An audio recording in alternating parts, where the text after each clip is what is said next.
let me just talk frankly. I hate the millennial stereotype. I hate when adults talk about kids these days as if, they don't care about things, as if they're not up for a challenge. Listen, kids these days are doing wonderful things, and they are doing them in an atmosphere that is, frankly, far harder than it was for my generation and the generation before me. Hello, my name is Emmy DeGrappa. Each week, we bring you stories asking our guests the question why. We learn about passion, purpose, and the human experience. Brought to you by Wyoming Humanities with the generous support of the Wyoming Community Foundation. This is What's Your Why?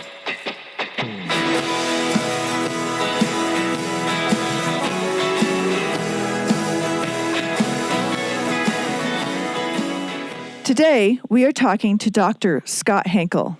He is the director of the Wyoming Institute for Humanities Research and associate professor in the departments of English and African American Diaspora Studies at the University of Wyoming. Welcome, Scott. Thank you for having me, Emma. The first question, because I read your bio and I thought it was interesting that I didn't know that you had won a book award just recently in 2018 for your book on direct democracy, collective power, the swarm, and the literatures of the Americas. What does all that mean? Oh, my goodness. Yes. So that is the book I published in 2018. Most people use the word direct democracy to refer to like a type of political organization, like in a worker cooperative or a union, or some community organization or something like that. But I think about it a little differently. For me, the phrase direct democracy talks about the power that people have.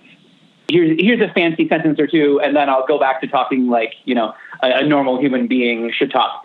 But the English word that we have, democracy, comes from the Greek, and it comes from the two root words demos, meaning people, and kratos, which means power, rule, or authority. So when we talk about democracy being the power of the people, we get that from the Greek word. And the book is a long attempt to say something actually quite simple. And this idea is like one of my core beliefs. It's sort of like a North Star for not only my research, but my work, my community work. And it's simply this: people have power. You have power. And you can multiply that power by cooperating with other people. It's a profoundly ethical question because how we use our power has an effect on the world around us, whether the world becomes more free and more just because we're in it, or whether it becomes less so because of our actions. But as I said a moment ago, for me, that's sort of a North Star that guides my life, my work, my research, my teaching, the work that I do in the community. It's very important to me. And then I thought the other word in your title that was interesting, the swarm. Define the swarm. Yeah. I'm one of these people, even though my area is humanities, is literature, I am very interested in getting ideas from other disciplines like sciences and biology and technology. And it's pretty fascinating. One of the things that the book does is it looks back throughout texts written in the 19th century to see how writers used the swarm metaphor. Many writers use the swarm metaphor to describe crowds or mobs or political movements. And sometimes they call those groups of people a swarm in order to compliment them, sometimes to insult them, sometimes just to describe the things that they're seeing. But one of the things that my book traces is that every time a writer uses that swarm metaphor, what they're referring to, I argue, is that collective power of the people that I talked about just a moment ago. It's super fascinating. And, It also required me to spend a lot of my time on my belly looking at actual bees and ants and observing their behavior and looking at scientific books about the collective dynamics of bees and ants and other animals that swarm or flock. But this is just an idea that's fascinating to me. How do people work together? How do people cooperate? Well, what does it look like when it goes well? What does it look like when it goes poorly? Right. I think we're looking at how it's going poorly right now. Well, in some what ways do you think? We are. In some ways we are, but in other ways, we're looking at it how it's going very well. I mean, right now in the news, you see people who are frustrated about having to stay home, and they're acting collectively in, frankly, poor ways that put other people's lives in danger. So collective power isn't always, and once again, it's an ethical question. It's not always good. It's not always bad. But in other ways, we're seeing a very impressive display of collective power in people just staying home. I think there was a Pew survey or some, I forget the source, in the last couple of days, but something like 85 to 90% of the American public approves of the stay-at-home orders and is taking them seriously. To me, that is a wondrous example of human collective power to confront a really incredible challenge. Scott, where did you grow up? I was born in Tecumseh, Michigan. Michigan, of course, looks like a mitten. And if you hold up your left hand and you look at the back of your left hand, point in the lower right-hand corner, there you find Tecumseh, Michigan. That's a funny way to describe it. Every Michigander does that. Oh, really? Okay. And what was your journey to Wyoming? Oh, my goodness.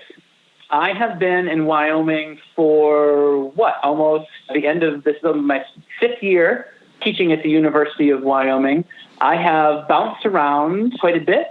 I've lived throughout the Midwest and a little bit in the Northeast before landing here. And I have to say, I love it here. Wyoming has been excellent to me, and I have found a welcoming home here. I've been able to flourish in my work and meet lovely, wonderful people. But maybe the better answer to that question, I'm a working class kid. And neither of my parents had a college degree. My mom was a school bus driver. My dad was a worker in a factory that closed and has never reopened. If people have heard of Tecumseh engines, I mentioned Tecumseh a minute ago, and that's why I'm raising this. Tecumseh engines, small engines like in refrigerators and lawnmowers. The snowblower that I have in my garage right now has a Tecumseh engine. And yeah, I was a working class kid, and my mother especially helped to put me on my life's trajectory. She emphasized how important education was, and I followed that until here we are today. And so were you the first to graduate from college? I'm the youngest of 5, and all my siblings graduated from college. My mom went to college for a little while, but she left in order to get married to my dad. So while I wasn't the first, I'm a first-generation college attendee and a first-generation college graduate. My mother was tremendously proud that all of my siblings and I went to school and got our degrees. Well, I think that's excellent. And what an inspiration. And she must have been, first of all, and an inspiration that everybody went to college and found a way to make that work. Yeah. Oh, gosh, yes. You know, my story is absolutely positively not a bootstrap style story of me lifting myself out of whatever. I mean, that does not describe my situation. It's personal, but in the summer before I started high school, I went with my mom to meet with the person who was going to be my high school guidance counselor. And I had positively no idea what was going on. I had no idea what that meeting was about. I had no idea that such weighty issues about the future of my life were being decided. And my mom, again, school bus driver, much lower on the hierarchy than a high school guidance counselor, frankly, And the high school guidance counselor, without knowing me at all, had a plan for my life that looked very different than what my mom's plan for my life was. When he laid it out for us, she simply said, no, that's not what he's going to do. My son is going to go to college. And I sat there with no understanding of the weighty decisions that were being made right there in front of me for me. And I am forever grateful to her that she had the guts to say, no, my son's life is going to be different than what you imagined for him. And I have had help. I've had help in so many ways along the lines, from teachers, from mentors, from friends and colleagues, for which I will just be eternally grateful. Do you think that happens to a lot of students who don't have a legacy of education in front of them, higher education, for example? They don't really know how to enter into that system. Oh, yes. It's absolutely positively the case. An example from when I eventually did go to college, I had no idea the difference between a subsidized and an unsubsidized student loan. That lack of knowledge on my part continues to do me some financial damage, frankly. I wish I had known things like that. And there are all sorts of advantages that people from middle and upper class families have that people from working class families don't have. That being an example that is, like I say, continues to be a factor in my life to this day. How do you work with students that have that trajectory? And maybe they come to you and maybe you counsel them on how to navigate through the college system. That is absolutely one of the things that I love about teaching and working at the University of Wyoming. About a third of our students here are first gen, are working class in some way. And even the students who aren't, I have found that many students here at UW have like a good working class ethos.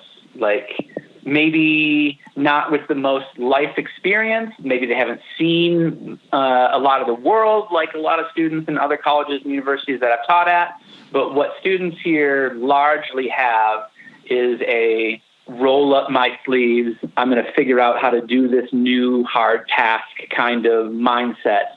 And the best way I know to answer the question is that when I sense that in a student, it's nearly immediately something that I try to build some common ground around. And representation is important. It's important for students. It's important for all of us to see who they are in other people in the world, in their mentors, in their professors, in the people they see on TV or read about in books. And if I can help them to see what their path could be, if I could help them to reach whatever their potential is, to help them to flourish in whatever ways that they know that they could be, I mean, that's the magic part of teaching right there. And when you discovered that you could be that influence in their life, that must be very satisfying and give you, a common ground so that they can relate to you as a professor. It is very satisfying.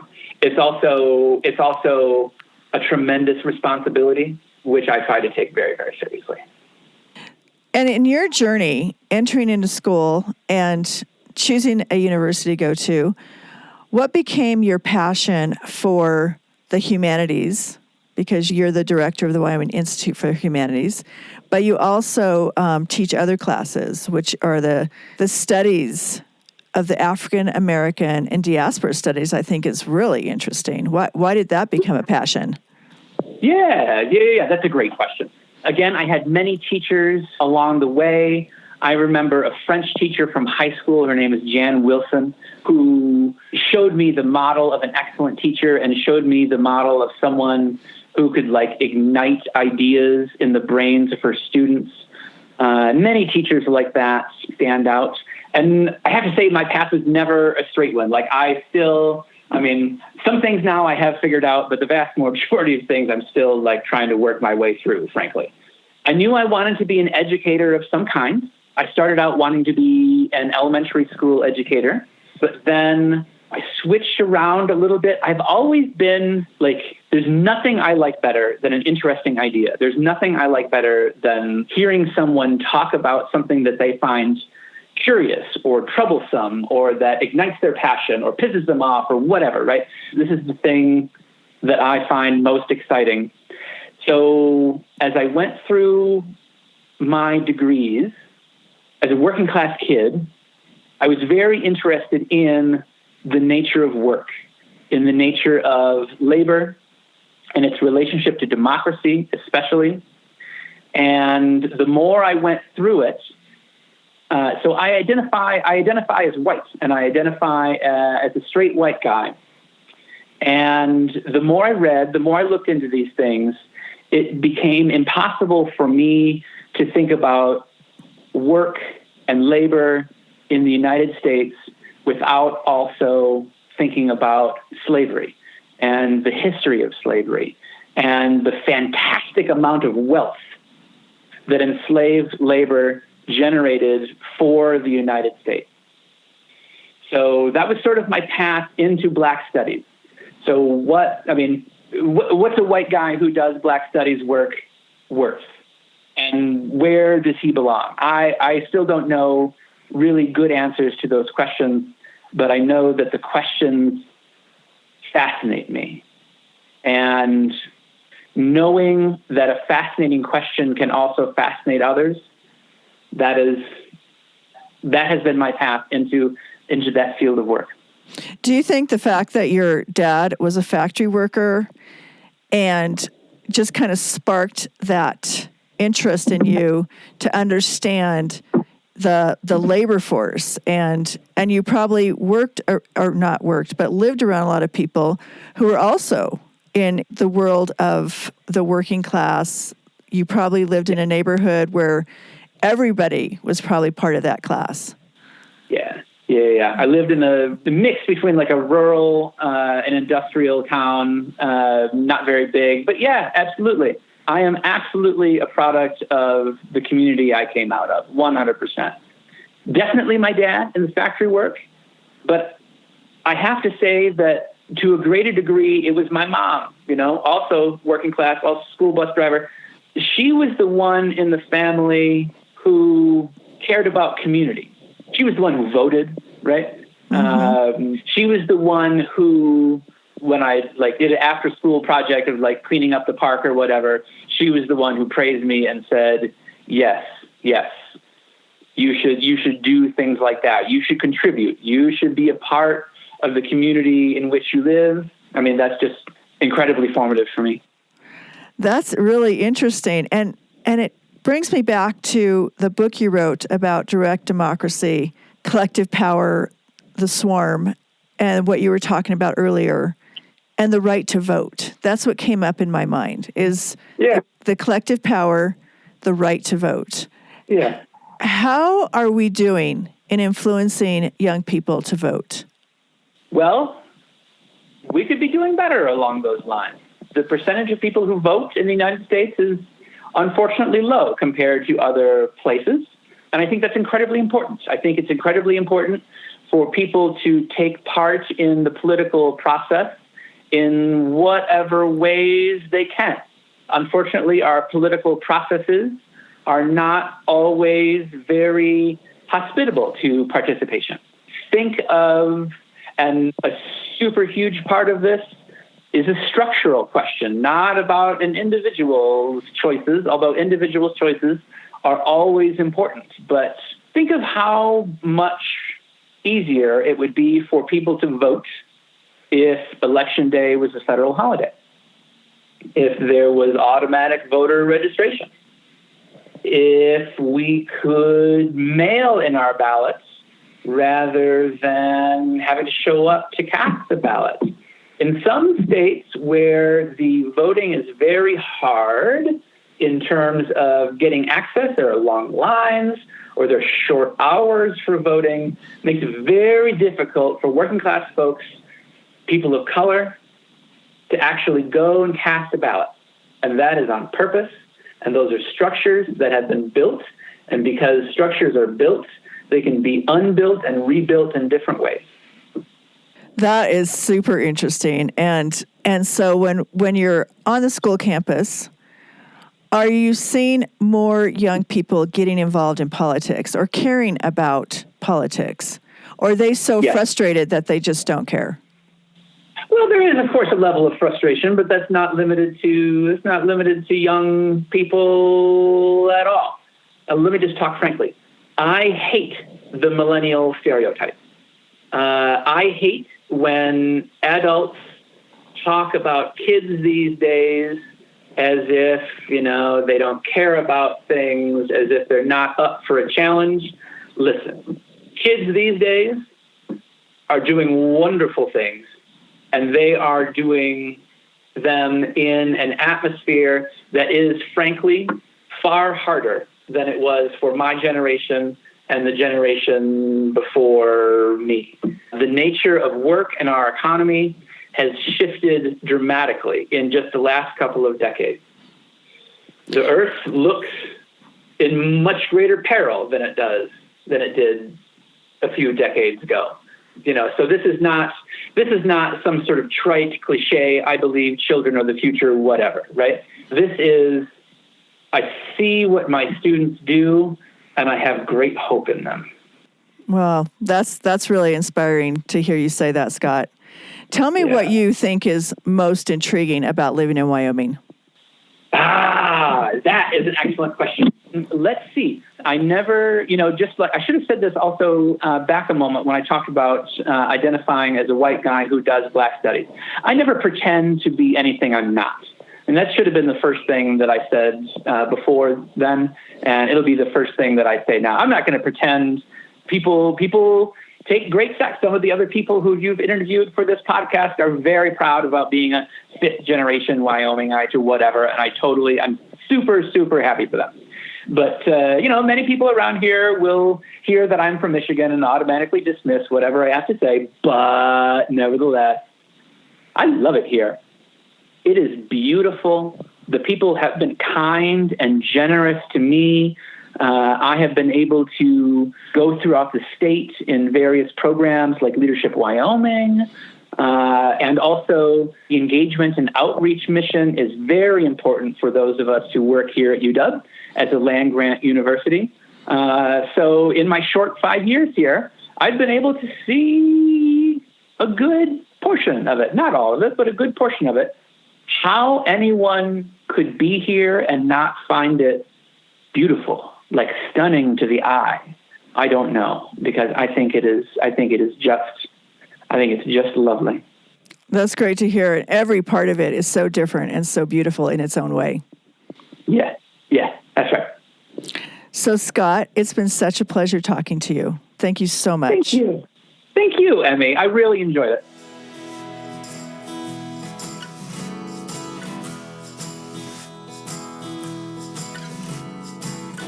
Thank you for joining us for this episode of What's Your Why? Brought to you by Wyoming Humanities with support from Wyoming Community Foundation and generous supporters like you. To learn more, go to thinkwhy.org, subscribe, and never miss a show.